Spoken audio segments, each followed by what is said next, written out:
L'Union européenne a été récemment récompensée du prix Nobel de la paix pour son travail en propageant la démocratie et les droits de l'homme à travers le monde.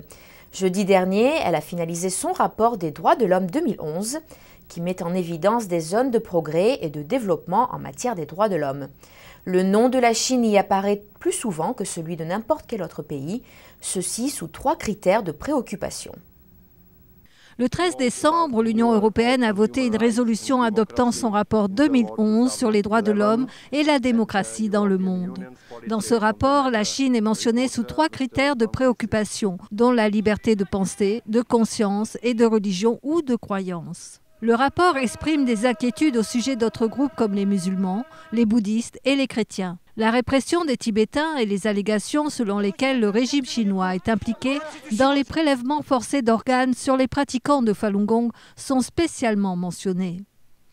Le rapport condamne également le recours de la Chine à la peine de mort, la répression des défenseurs des droits de l'homme et la censure des médias. Leonidas Donskis, un membre du Parlement européen, a participé à la rédaction du rapport sur les droits de l'homme. Il espère que ce rapport incitera à des mesures. Nous devons envoyer un message fort que c'est inacceptable. L'Union européenne est lauréate du prix Nobel de la paix 2012 pour la démocratie et les droits de l'homme. Le ministre des Affaires étrangères de Chypre a rappelé que cela signifie une plus grande responsabilité pour l'Union européenne.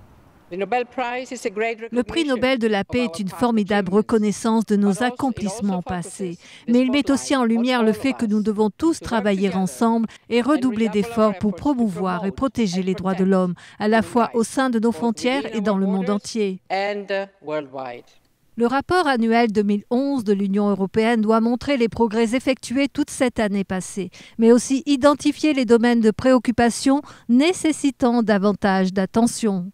Nouvelle NTD, Bruxelles, Belgique.